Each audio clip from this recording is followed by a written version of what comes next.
Estudo do livro A Luz do Caminho, Amália Domingues Soler.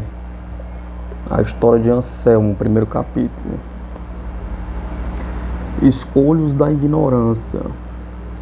Sendo como somos amantíssimos da verdade e fiéis adoradores do progresso, lógico é que consideramos o estudo do Espiritismo tão necessário ao homem como lhe é indispensável o ar que respira, os raios do sol que o vivificam, a água cristalina que acalma sua ardente sede, a roupa que o abriga, o teto que o refugia, o leito onde repousa, o alimento que sacia a sua fome.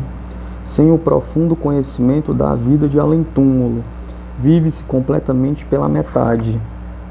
Ou melhor, vive-se sem viver realmente, porque não é viver ignorar o porquê dessa misteriosa fatalidade, que pesa sobre alguns seres que, sem haver cometido nenhum crime, sofrem todas as perseguições, tiranias, angústias e humilhações do escravo e todas as contrariedades que pode criar a pérfida humana.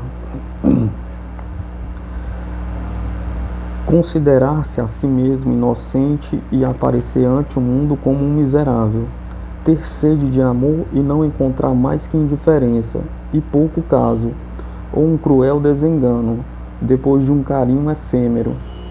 Lutar continuamente à volta de obstáculos intransponíveis, vendo ao mesmo tempo que outros seres, sem possuir grandes virtudes, sem ser merecedores aparentemente de nenhuma recompensa, sorriem gostosamente, desfrutando de mil satisfações, sem ao menos as ver desejado. Esta injustiça aparente subleva o espírito, e somente o estudo do espiritismo pode dar solução aos grandes problemas sociais e, por conseguinte, pacificar os povos. Será benéfico, será útil, será necessário, será indispensável conhecer as verdades da filosofia espírita? Sim, sem o espiritismo a humanidade caminha às cegas. Pois bem, apesar de serem tantas as vantagens que oferece ao homem as comunicações dos espíritos, não quisermos que certas fracções da sociedade tivessem a menor ideia de que existem espíritos, porque eles fazem um dano imenso. A ignorância em todas as partes encontra escolhos, e no espiritismo também, especialmente com relação à mediunidade, mas que em nenhuma outra escola, porque na luta com os invisíveis quase sempre assegura a derrota. E somente um esforço muito potente de vontade é o que pode salvar a pessoa do abismo. Como exemplo do utilíssimo ensinamento, vamos nos referir a um feito ocorrido há pouco tempo ao senhor Anselmo Pérez, homem que, como outros muitos, quis entrar na escola espírita sem tomar o trabalho de ler uma só de suas obras fundamentais. Participou, por curiosidade, de uma sessão mediúnica. Viu um médium escrevente que escrevia com rapidez do relâmpago e sentiu vivíssimos desejos de fazer ele o mesmo. Foi para casa e em seguida pôs as mãos à obra. O primeiro ensaio não deu resultado algum. Isso o desconcertou um pouco, porque ele acreditava que era questão, como se diz vulgarmente, de chegar e beijar o santo.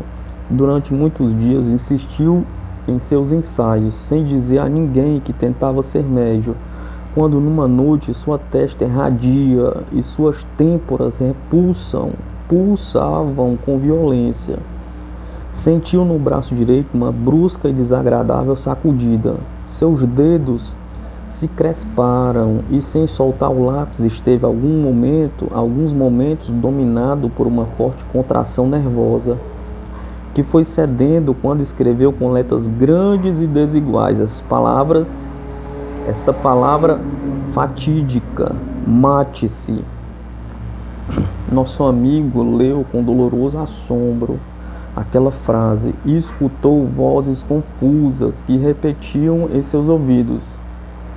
Anselmo não ficou muito contente com seu primeiro escrito, mas a ninguém confiou suas impressões.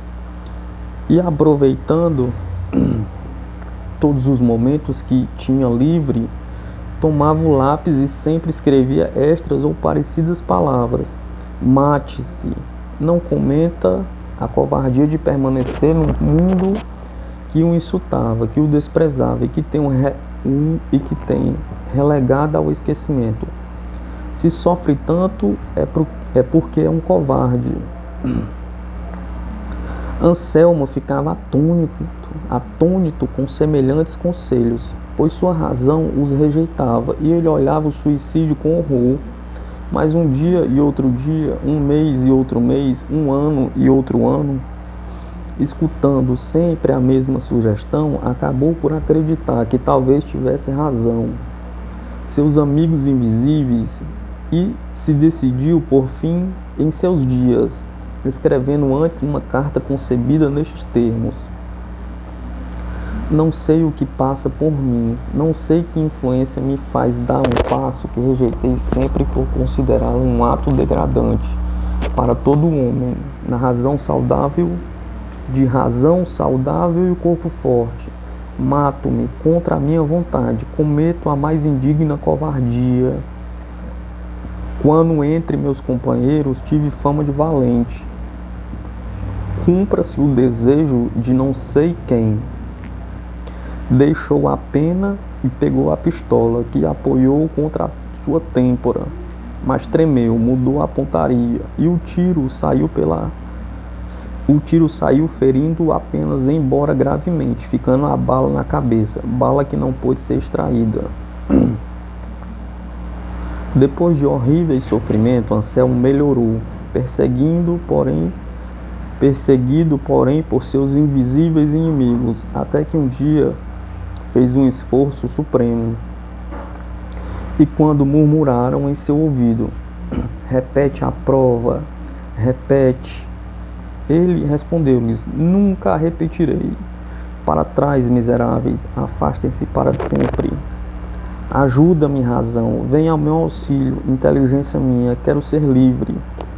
E como se tivessem tirado de suas têmporas abrasadas uma coroa de ferro, como se de seu peito dolorido tivesse separado pranchas de chumbo, como se de seu cérebro tivesse extraído uma grande quantidade de lava fervente, como se de seus pulsos tivessem tirado pesadas algemas e de seus pés apertados grilhões, como se de sua cintura tivessem separado correntes de muitos elos. Do mesmo modo, Anselmo, depois de sua exclamação, sentiu um bem-estar agradabilíssimo e uma alegria dulcíssima o fez sorrir.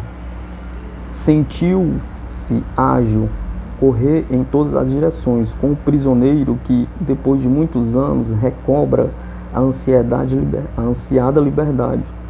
E ávido de luz e sedento de verdade, foi a uma livraria e comprou todas as obras de Allan Kardec, dedicando a sua leitura e o seu estudo o tempo que antes dedicava a escrever mediunicamente. Quanto mais lê, mais se convence da loucura que cometeu, tentando ser médio antes de saber o que era a mediunidade, e dos riscos a que se expôs todo aquele que se relaciona com os invisíveis, sem haver estudado o mínimo indispensável. A ignorância é muito má conselheira, e o espiritista ignorante é o ser mais prejudicial a si e quantos o rodeiam. Não faz muitos dias que veio ver-nos um homem que teria cerca de 60 anos, de fisionomia franca e bondosa, o qual, com um tom dolorido, nos disse assim: Senhora, eu sigo a senda do espiritual, mas, ou muito me enganou, o meu caminho não é melhor nem mais seguro. Explique-se, Senhor. Sou espiritista, creio firmemente na sobrevivência da alma. Creio que os espíritos se comunicam com os terrenos, mas o que eu não compreendo é como os médios que recebem inspirações de inteligências elevadíssimas descem e se tornam seres vulgares e até maléficos, que arrastam o homem a cometer atos impuros. O que lê o Senhor referente ao espiritismo? Lê? Nada, para quê? Eu conheci faz 5 anos uma mulher que possuía não sei quantas mediunidades. Estudando ao seu lado, ouvi golpes em todas as direções. Vi cadeiras que se moveram, oscilaram as lâmpadas penduradas no teto. Ouvi como que o galope de muitos cavalos e o passo acelerado de vários pelotões de infantaria. Eu a vi depois, adormecida pelos espíritos, dar comunicações falantes e escreventes de Jesus, de Maria, de João Batista, de Paulo, o apóstolo, e de muitos outros do Espiritismo. O que diziam essas comunicações? Pergunta. Que deviam submeter-se a tudo à vontade da médium, que rezasse muito, que chamasse o Senhor em todas as minhas tribulações, que me banhasse diariamente para me purificar, que não o usasse para minhas doenças corporais nenhum medicamento da terra, mas sim unicamente a água magnetizada, pois somente com tal procedimento sairia do meu corpo as centenas de espíritos que me atormentavam. Aconselhava-me também que faltasse a meus deveres conjugais, sendo a médium a designada para guiar-me em tudo e por tudo nas diversas sendas da vida. E eu, ainda que minha razão rejeitasse muito que ouvia, cedia depois e fazia tudo quanto me ordenavam os espíritos, rezava orações repetidas e continuamente clamava: Senhor, Senhor, tende misericórdia de mim. Mas Deus não me ouvia e minha casa era uma cópia do inferno. Minha esposa maldizia o espiritismo em todas as horas do dia. Meu filho mais velho me rogava com lágrimas e carícias que não arruinasse a família, pois com dádivas a médium gastei mais de 25 mil reais, produto sagrado das economias da minha esposa. Eu estou mal, muito mal, eu não tenho sossego em nenhuma parte, estou enfermo, muito enfermo. Meu filho quer curar-me, pois é médico. A médium diz que somente ela pode me salvar, pois só por sua medicação se separarão de mim os inumeráveis espíritos que me atormentam. E, desgostoso de mim mesmo, sem saber em quem acreditar, descontente de minhas ações, venho para que a senhora me diga o que devo fazer, porque a verdade é que há momentos em que me pergunto se terei perdido a razão. Não existe temor do que lhe suceda tal desgraça, porque, apesar de tudo, o Senhor vê claro. Visto que não lhe satisfaz a miserável farsa que lhe estão representando, ah não, senhora, não, eu não posso acreditar que espíritos elevados aconselham o esquecimento de todos os deveres sociais. Certamente, o Senhor é joguete do engano mais miserável. É que a mediunidade dessa mulher é inegável, e muitos outros presenciaram em sua casa os verdadeiros fenômenos. Eu não nego que sua mediunidade seja efetiva, mas nem todas as mediunidades são aceitáveis. Não creia o Senhor que ser médio é sinônimo de ser um modelo de virtudes.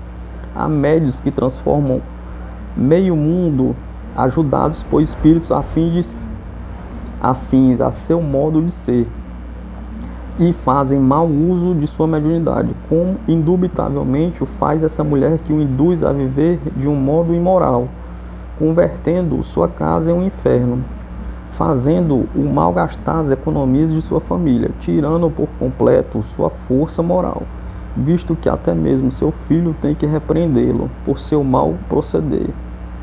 E de nada serve meu contínuo rogo, pois eu sempre estou dizendo: Senhor, Senhor, ilumina-me. Palavras ocas são suas exclamações. Somente agora é que o Senhor disse de coração: Senhor, Senhor, visto que veio pedir um conselho, e se li em seus olhos uma verdadeira decisão. Ah, sim, sim, quero saber dessa situação angustiosa, porque reconheço que foi em má hora que conheci o Espiritismo. é que o Senhor não conhece do Espiritismo mais que uma amarga irrisão, porque não quis ter o trabalho de ler, de estudar, de aprender o porquê do porquê. Não achei necessário, visto que vi o fenômeno diante de mim, mas ignorava a causa que produzia aquele efeito. O Senhor não sabia que os bons espíritos não podiam aconselhar que abandonasse sua família, nem que desprezasse os progressos da ciência terrena? Bom é que se busque o conselho espiritual quando na terra se haja esgotado todos os meios, quando os homens mais sábios digam, não há esperança de salvação. Então, e só então é que se deve perguntar aos espíritos se existe algum remédio para aliviar aquele mal, quando haja trabalhado, quando haja atendido devidamente à ciência. Parta o Senhor do princípio de que os espíritos não veem converter os homens em seres inativos, que tudo deixam à iniciativa dos desencarnados, porque então a comunicação seria prejudicial ao grau máximo. Os espíritos, tenha o Senhor muito presente, vêm unicamente demonstrar-nos que a vida é eterna, que o espírito é o artifício que constrói seu inferno ou seu paraíso, que não existe mau pensamento sem corretivo, nem bom desejo sem recompensa. Vem nos dizer que nas grandes tribulações nunca estamos sozinhos, porque nossos pais, amigos ou guias e protetores nos acompanham de mais de perto ou de mais longe, segundo a iminência do perigo e o nosso adiantamento moral ou intelectual. Vem nos pedir que não atendemos contra a nossa vida, porque o remédio seria 1000 vezes pior que a enfermidade. Vem evitar o suicídio de muitíssimos desventurados. Vem pacificar os inumeráveis famílias que vivem numa guerra contínua. Vem unir muitos casais desunidos pelo vício dele ou pelo mau caráter dela. Vem demonstrar de um modo inegável a grandeza da vida e de maneira alguma produzir distúrbios, escândalos e atropelos. Se há espíritos que conservam ódios implacáveis, se no espaço temos inimigos de outras existências, para nos defender de seus enganos, temos nosso critério, nossa razão, e obra muito bem escritas por Allan Kardec, que estão ao alcance de todas as inteligências, onde se encontram as explicações necessárias para conhecer quem são os espíritos que se comunicam, para não precisamente por seu nome, mas sim por suas intenções, pela índole de seus conselhos. E quanto falta tempo para estudar? Ele pergunta, né? E quanto falta tempo para estudar? Quando há vontade, nunca falta. O tempo que se emprega em assistir uma sessão pode ser ocupado primeiramente em ler o essencial. Nisso a senhora tem razão. E creio que tenha. Os médicos, os advogados, os notários, os engenheiros, os militares, todos estudam vários anos. E que é o Senhor, o Espiritismo, a relação com os seres invisíveis não necessita mais estudo que todas as carreiras terrenas? Ela pergunta. Infelizmente terei de me convencer de que a senhora diz a verdade. Não se perturbe por isso, que perdendo se aprende, mas a razão natural diz que se nos enganam nossos parentes e amigos com os quais temos íntimo trato desde os primeiros anos de nossa vida, muito mais expostos estamos de ser enganados por aqueles que não vemos. Sabemos que os mortos vivem, porque a comunicação com o além-túmulo é inegável, mas não sabemos as intenções que abrigam o nosso respeito. Não podemos confiar nas suas palavras, mas sim em nossos feitos, porque nenhum espírito nos dará mais que aquilo que legitimamente nos pertence. É tão prejudicial ter fé nos espíritos como crer na intenção dos santos. Os primeiros poderão, se nos amam, nos induzir ao bem, poderão ser um elemento poderosíssimo para nosso adiantamento, mas não podem tirar uma grama do peso de nossas culpas. De maneira que não tenha mais remédio que ler e estudar. Antes de tudo, procure separar-se por completo dessa médium enganadora. Se se sente predisposto, estude, e se seu espírito recusa como tarefa trabalhosa, esquece por completo o espiritismo, que apesar de ser luz esplendorosa, é tão densa a sombra da ignorância, que consegue às vezes estender um véu de espessa neblina sobre o sol resplandecente da verdade. É aquele que, como o Senhor vive envolvido em tão negra tela, um raio de luz o cega. Para o Senhor, o racionalismo talvez não lhe dê frutos sazonados. Pense, pois, unicamente no bem-estar de sua família, que é o que mais lhe interessa. Foi-se o nosso interlocutor e sérias e dolorosas reflexões encheram nossa mente, lamentando que a ignorância faça tantas vítimas e converta o dia do infinito em tenebrosa noite.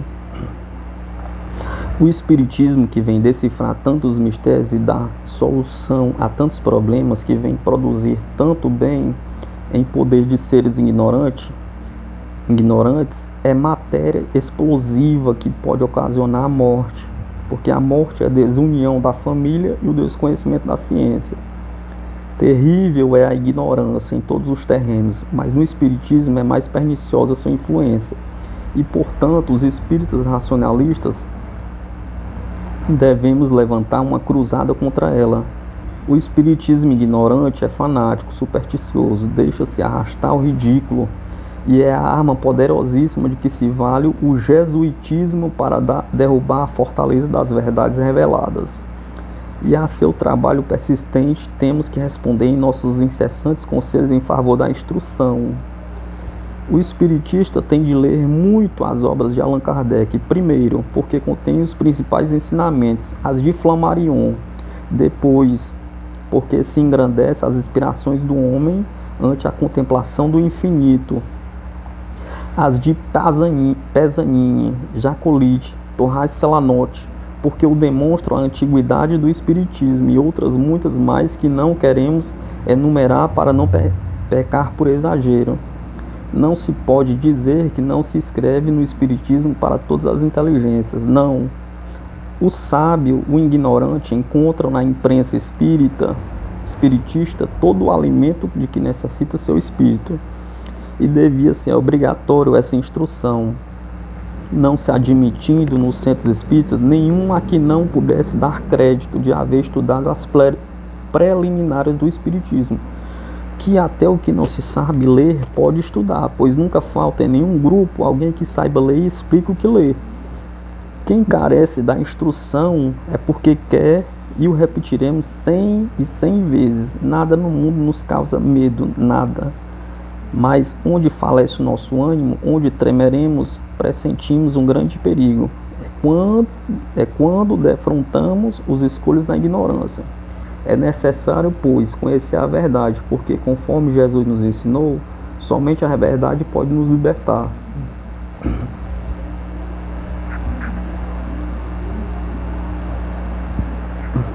A Luz do Caminho, Amália Domingues Soler, o caso Anselmo. Anselmo adentrou a doutrina espírita sem nenhum estudo e foi joguete dos espíritos baderneiros que quase o levaram ao suicídio. O estudo do capítulo 1, depois a gente passa para o capítulo 2.